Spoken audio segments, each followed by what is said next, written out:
Dito po sa Kaizen Print House, we provide a one-stop shop. If you think about printing, think of us. Malamala Kaizen, magkaroon ng malang dalang item na maporma maangas sa fly din.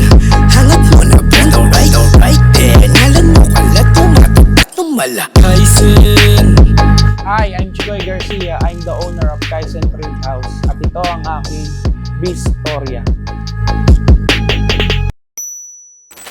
Nag-start kami during pandemic, way back 2021. So nag-start siya sa kagustuhan na mapabilis yung process ng pagre-release namin. Kaya nangyari, nag-come up kami ng idea na magtayo ng sariling printing shop. Sa una, hindi madali. Maraming struggle. Ang pinakamahirap doon is yung paghahanap ng kliyente. Bilang bagong printer, paano mo ma-showcase yung gawa mo para bilhin nila? Kumbaga, para magtiwala sila sa'yo. So, doon nag-start, nag-try muna kami sa sarili naming brand, and to cut the long story short, ayun, marami naman nagtiwala.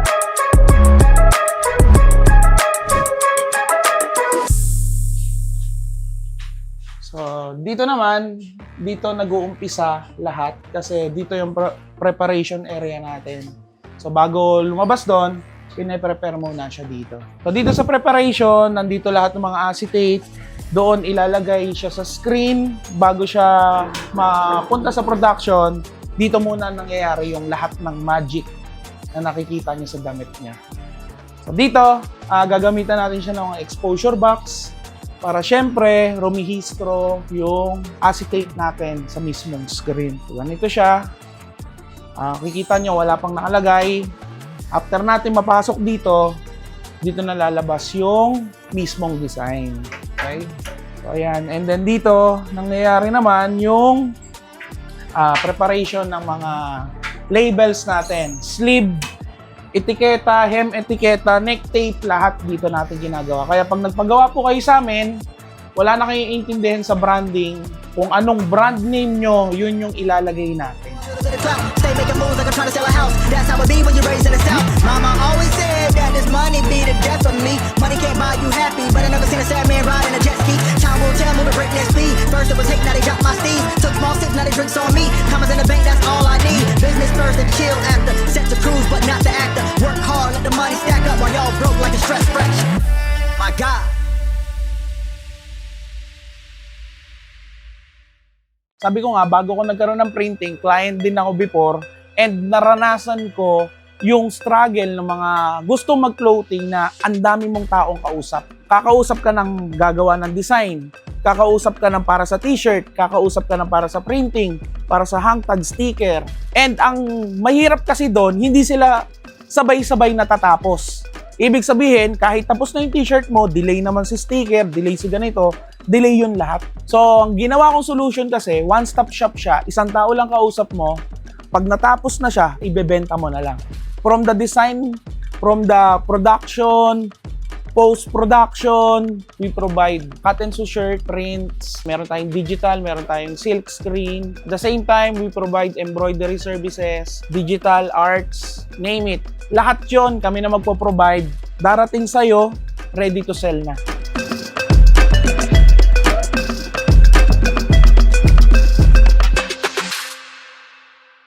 Dito, minimix natin lahat ng ginagawa nating kulay sa design nyo. Kung anong nakikita ng mata, yun yung ginagawa namin para at least medyo malapit talaga sa gusto nyong kulay. So, imimix natin siya. Dalawang klase ng ink ang ginagamit natin. Meron tayong water-based, meron tayong plasticine.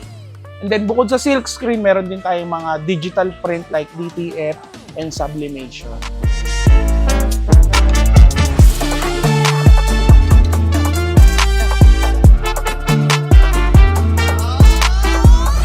So guys, nandito naman tayo sa tahian natin. Tara, silipin nyo.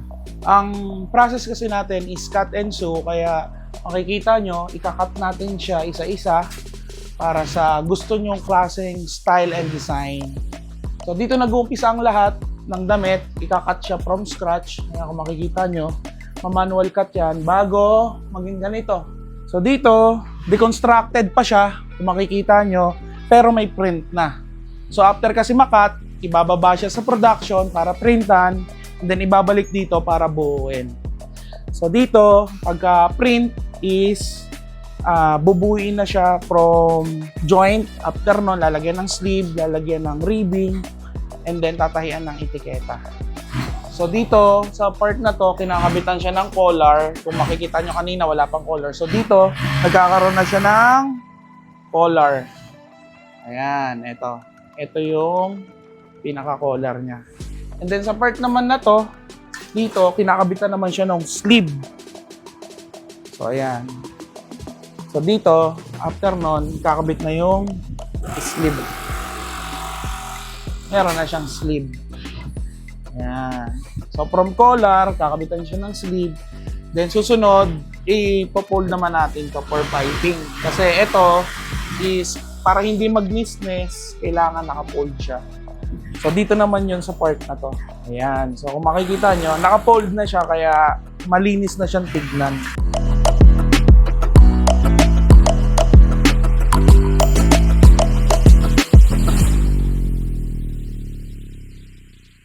So marami pa kaming i-infuse, especially may mga naisip pa akong mga modern technology kung paano mapapadali yung proseso lalo. Na ikaw kahit nasa ang parte ka ng Pilipinas, darating sa'yo, ready to ship na, tuturuan ka na rin namin kung paano siya i-market.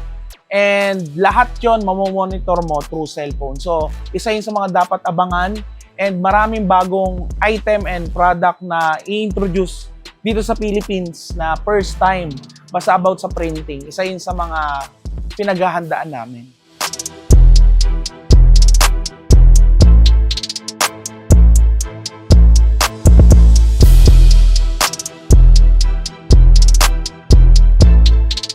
Sa silk screen kasi dapat magkaka-align lahat ng kulay. Ibig sabihin, ang common na nagiging problem dito is yung misregistration na tinatawag. Sa misregistration, nagkakaroon ng overlap na hindi pantay sa silk screen. Kaya gumagamit kami ng tie reg. Ang tawag dito is tie registration na iiwasan yung pagkakaroon ng misregistration sa mga spot color print natin. In terms of the design naman, mostly si client talaga masusunod kung anong gusto niyang gawin. Like example dito, gusto niya si Bart Simpson na nagbe-vape na naka-Jordan. So para kang nag-chat GPT, generate namin image, pero syempre from scratch, gagawa namin siya ng draft and then for your approval, so bago tayo mag-come up sa final design. Kayo masusunod sa design na gusto nyo, andito lang kami para gawin yung gusto nyo. Yung mga ganong case kasi na mga nahihirapan kami, mostly mga madidetalyeng design yun. Like, gusto nila ultimo rim or tornilyo ng sasakyan kasama dun sa design na yon. Mga small details lang naman yun na tumatagal lang naman pagdating sa paggawa ng artwork. Pero pagdating naman sa production, wala naman tayong nagiging problema. Pagdating kasi sa lineup namin, meron kaming first come first serve basis. Kaya minsan, yung iba, kahit wala pa silang final design, nagda-down na sila para makareserve sila ng slot for this month. Weeks kasi ang inaabot ng production natin from the drawing, preparation, production, packaging. Kaya yung iba, nag-a-advance down payment sila para makakuha sila ng slot for this month. Lalo na kung meron silang gustong habulan na date. Pagdating sa pricing, competitive siya in a way na isang tao na lang kausap mo. Pag tinotal mo kasi yung dami ng kausap mo, madaming expense, iba-iba presyo. So tingin ko yung price na ibibigay namin sa'yo is para bigyan ka ng peace of mind. So ma-markup ka na lang na maganda, tapos ibebenta mo siya sa gusto mong presyo. Kung magkaroon man ng difference, minimal lang, pero magagaranti ko sa inyo dito, wala ka nang ibang iintindihin, ibebenta mo na lang. So, lahat yun, ma-operate mo through cellphone lang. Cellphone tayo mag-uusap, darating sa'yo, ready to sell na.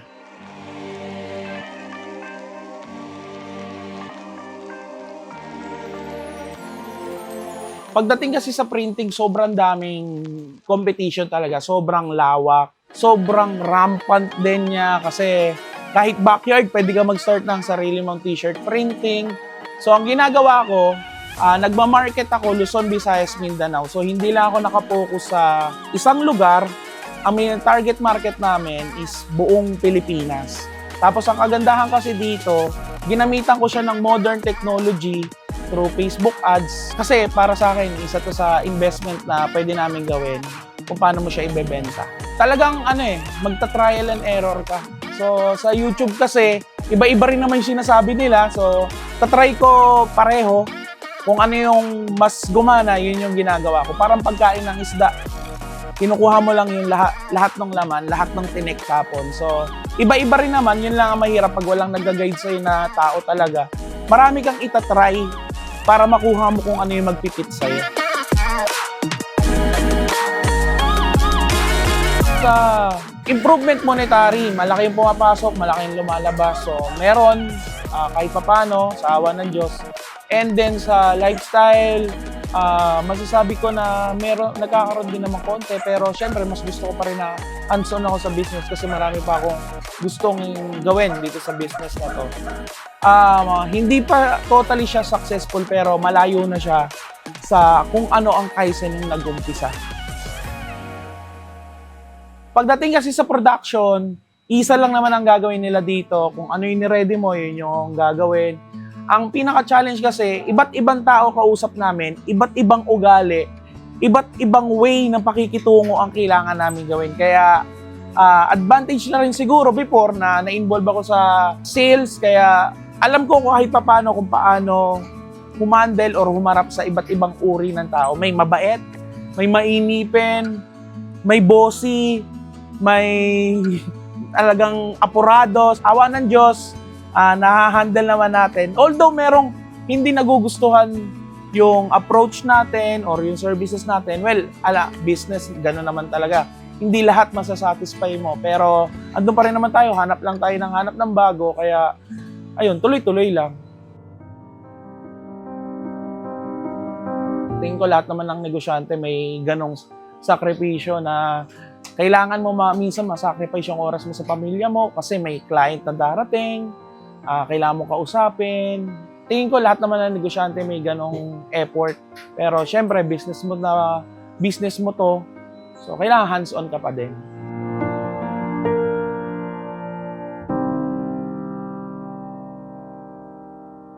Sa mga gustong mag-start ng ganitong klaseng business, unang-una, kailangan alam mo yung papasukin mo. Kasi dito, magsusunog ka ng pera pag hindi mo alam kung paano siya umpisan. Kagaya nangyari sa akin before. Talagang gusto ko lang siya, kaya inaral ko. And malaking factor yon na aralin yung negosyo. Pangalawa, tuloy-tuloy lang. Hindi pwedeng panghinaan ka kasi may mga buwan na darating na walang magpapagawa sa'yo. And paano mo masusustain yun? So, lalo na kung may mga binabayaran ka, isa yun sa mga kailangan mong kaharapin pag gusto mo pasok sa ganitong klaseng business. At the same time, kailangan mo ng kapal na mukha, tsaka good PR pagkakausap ka ng ibang tao.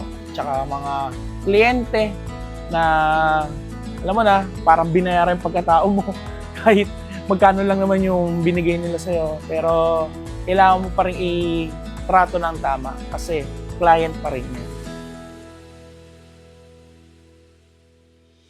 Ang tip ko sa mga nasa ganitong klase na business, hanap ka ng tao na nasa ganitong klaseng industry, dumikit ka. When you're down, go up, punta ka doon sa mga taong yun.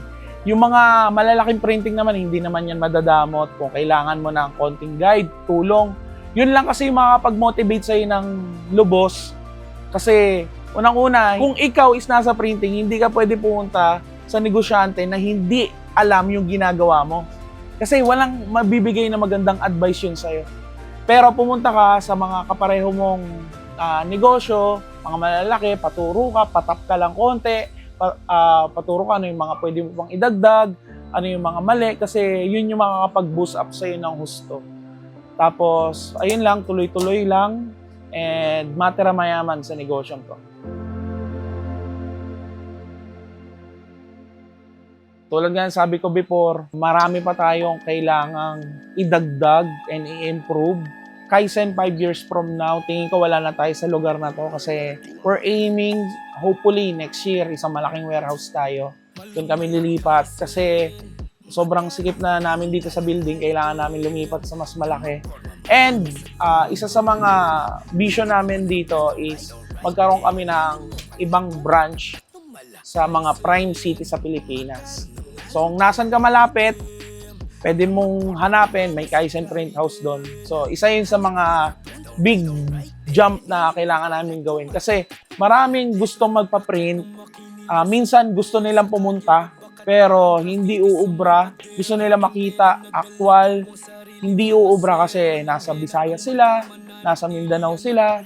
So, isa yun sa mga gusto naming magawa kahit makapaglagay kami ng branch sa mga prime provinces.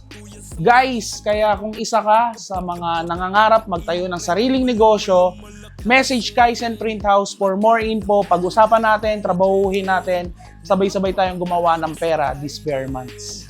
Hangat mo na brand, alright then. Ngalan mo kalat, tumatatak ng malak. Kaizen